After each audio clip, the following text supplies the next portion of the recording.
All right, so this is a pretty quick overview of our VEDR solution. That's video event data recorders. And the system that we sell right now, if you were to order one today, would all our hardware comes from a company called Smart Witness.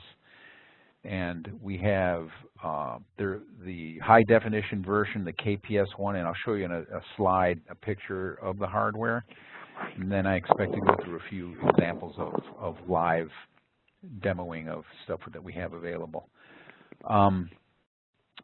So I'm going to cover these 6 things: seamless integration, reports, alerts, geofence, history trail, and analytics. But anyway, it's a pretty quick overview. So we're going to cover the integration with the video data with our telematics application that we have. Then just a quick look at, and I'll show you some real-world examples of what some of our owners, fleet owners liked, and some of the actual drivers also had comments about how much they like. There's been early outstanding return on investment testimonials. I'll just tell you a couple of things that have occurred. Then I'll show you events-based, on-demand, high-definition recordings that you can do, easy install and setup procedures, a quick overview, and then how to use the VEDR setup itself. Okay, so I'm going to jump right in here. So the seamless integration is best shown by actually looking at it. I'm going to take you to the app itself. I'm looking at a customer here, a deployed group here. These guys are in the New York area, Philadelphia area. This guy's running 8 different devices right now. So and I'll cover installs in a minute, but it's basically it's a 3-wire install for the telematics. The tricky part of the install is cameras. Sometimes, especially if it's a vehicle you've never installed them before, you don't quite know where you're going to mount the in-cab camera that points at the driver. But once you do 1 or 2, we can now, for experienced installers, we're seeing them installed in 45 minutes. So anyway, basically when you're loaded, the fastest way to go see what your cameras are doing, you'll see under the admin tab across this ribbon here, the action ribbon under admin, there's camera events. If you don't have any cameras, you won't see this. So once the camera's deployed, it becomes available. You click it open. And what you see here in the camera event view, this is just some of the auto integration that we have from the camera reporting automatic events, and this is preset with the bundle that's sent when the unit is shipped. So you get shock events, and I forget off the top of my head what a shock event setting is set at, but it's pretty low. You can trigger all these customers I'm going to show you. They want their shock events to happen even when the door slams hard, so it auto records it. We also get shock events occurring when let's say a truck is changing lanes. These are all on semis. The ones I'm going to show you. You'll even see shock events happen when they drive over in some of the roads in Illinois anyway, or in the New York area. We're going to have those strips, those perforated strips that kind of bounce your car around when you're changing lanes and stuff. That'll also trigger, but you can adjust that if it's too much for some customers. And then there's also a panic button that's easy for the driver to get to. It's just a red button. They can hit it, and it instantly records it the 10 seconds before and 10 seconds after hitting the panic button. And that recording gets auto-saved as well. And then I'll show you something about the on-demand part. But in this section, I just wanted to show you, for those of you familiar with the application, these reports and alerts that we have set up here, you can tie the camera into it. So you can add an alert event and pick what kind of camera event. You'll see camera, Smart Witness camera alert. So you can program in here what you want it to do, if it applies to an individual asset or to the entire group. You can pick the asset number that has the camera in it that you want these alerts tied to. You can set the frequency of an alert. So all our alert notifications will work with the camera. So it'll send either a text or an email. We do have training. I'm going to cancel this one, but we do have training on how to set up alerts. And reports are the same. There's a new report, and this might seem new to some of you guys because we haven't sent the announcement out, but there is a driver safety detailed report now available. That announcement, look for that late next week. It'll have a video to it on how to do it. But basically, I'm gonna do a driver safety report. Now, this is all based off of the telematics device is the Smart Witness. This is not a CalAmp device. This is not an MC3 that this data is coming from. And I'm going to say anything over, let's say 60 miles an hour, I'm going to say that that's a speeding event, and I want to see the report for today. So there you have it. These assets, there's been, 50 different, oh, there's up to 7 pages here. So there's been hundreds of moments today, minutes today, where the vehicles were going over 60 miles an hour. Let's say there's a particular event you want to see, you can click the button here and it'll take you right to where it happened on the map. You can go into satellite mode and this is where he was going that fast, or she. So anyway, what I'm trying to show here is that the reporting and alert system and maintenance system all run in tangents with the Smart Witness device. So the benefits we're seeing here, so the one that I've heard several times from drivers was they liked that they were able to defend themselves very easily when someone called and complained about their truck. I got one guy that was able to show that he wasn't even near the area where the complaint occurred. It must have been some other FedEx vehicle. And this was on a FedEx vehicle.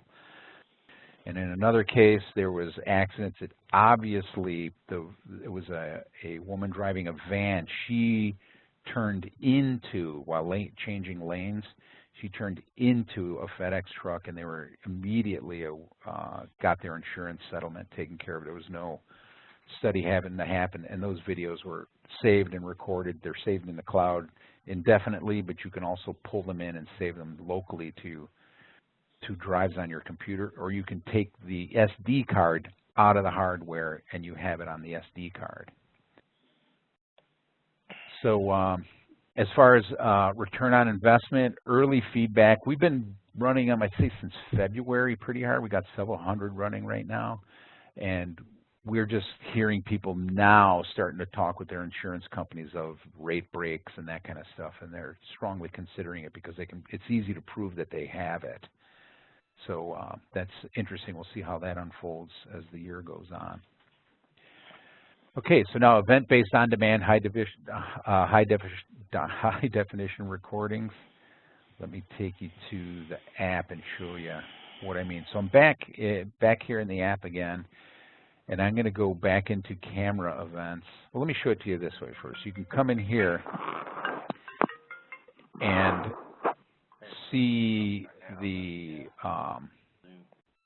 device itself. You can go to the dashboard. She was at her daughter's house. And then you'll have the analytics reporting, maintenance reporting, and then this tab here, this camera tab.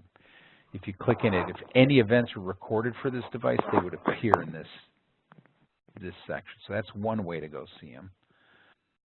The way to go see them fleet-wide is in camera events, which I showed you before. And in here, I'm going to show you a request live. So the way this system works, when you click this button, I'm going to say most recent, and then it'll give you a list of the vehicle must be turned on for this live, demand pull-in to work. So these are devices that are on the road right now. I hit submit, and this is as close to a live query or a live view of the driver as you can get, and it's approximately 1 minute in the past. So we've had a lot of people, you see right here it's loading. So what's really literally happening is our back-end server is making basically a phone call to the telematics device in the asset and saying, hey, send me your latest 20-second clip. And it's bundling the clip up right now and sending it over. So this usually takes a minute or so. It's usually not that long. And it's never longer or less than 20 seconds. It gets streamed back to you. And it comes back in high definition, so you see some pretty good video quality too.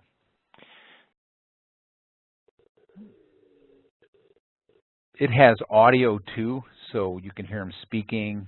If he was on the cell phone, you'd hear who he's talking. So this guy just looks like he's pulling in, doing a pretty low speed drive, 22 miles an hour.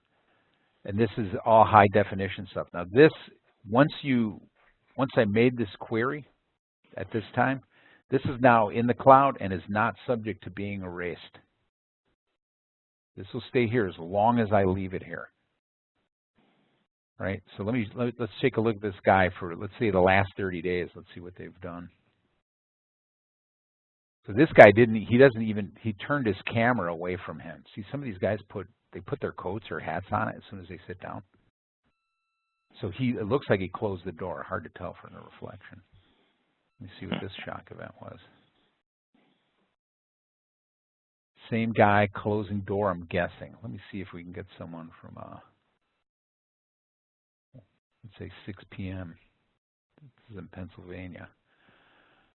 All right, so he's either going to switch lanes, or I've seen him go off when they drive. So he's aggressively stopping here. Yeah, yeah. See how fast he came up on that truck? Yeah, a little close to him. Look how close he was, and that's a semi truck. That's no baby. That's a heavy vehicle. He should not be coming up to that. He was at 12 miles an hour as he approached it. 60 to 10. Yeah, look at him. Boom, boom, boom, boom, boom. He's hitting the brakes right now. No, this was a true shock recording. That's the kind of recordings that pay off. And look at him. Look at his face here. He doesn't panic too much. Nah, he's cool. So another nice feature you have here, this is the request that I just made. So you'll see I can come in here and flag them, and I can make it red. And then I can come back, 2 months later and just sort by all the red ones, because Jimmy's now in my office. I go, Jimmy, here, I got you 3 times where you were aggressively driving. And you just sort of have to pull up the red ones, and that's just a quick way for you to do it. You can also add notes into it by going to edit mode and show this to Jimmy. Hit save, and then this information now is, there it is, show to Jimmy. So I got my note right there, and this is also cloud saved. It has nothing to do with any kind of time frame. This stays here as long as I want to keep it.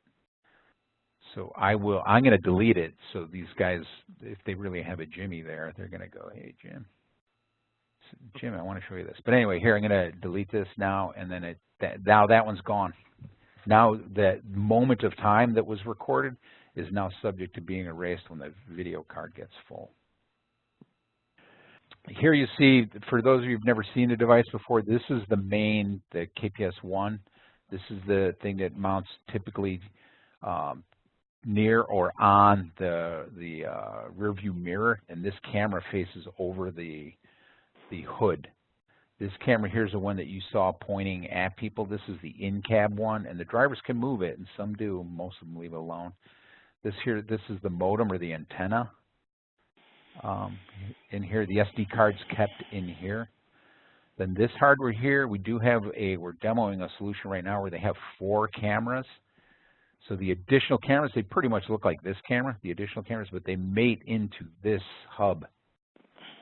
And then this piece of hardware plugs into this device, and then you can see up to 5 different video recordings, like the outside of the vehicle, down, left, and right.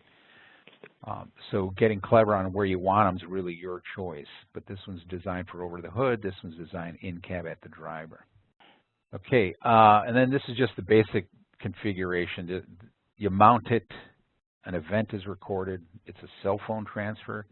That data is pushed into the cloud when it's event-based, and then it's available on TeMeDa. This is just a quick slide. You guys might want to use that in presentations. And then for TeMeDa, how to use it. Let me get right to this slide here. There's a 1-minute overview video, and I'm going to send this to you guys. But if you haven't been to our YouTube channel, clicking into these will take you to our YouTube channel. So this is the 1-minute overview, basically covering everything I just said. This one's marketing designed. It's got music to it, and just very, it's a high-level thing. It's under 2 minutes. It's a nice, quick video to show to someone just to pique interest, to send it to them. Feel free to do that. Then the deeper video, for those that want to go any deeper, this is a good one. This is the VEDR demo highlights video. This is given by an engineer that was one of the lead developers. It's almost like 12 minutes long. It really walks you through the clicks. How I was doing clicking, I wasn't describing how to, click this, click that. This does a much deeper job of that. And then this link will take you to Smart Witness's offering that we have on our TeMeDa site. And in this page, you can go right to Smart Witness website itself, too, if you want to see some deeper stuff and see more product that they have. And then slide 11, or page 11. Thanks for your time, gentlemen.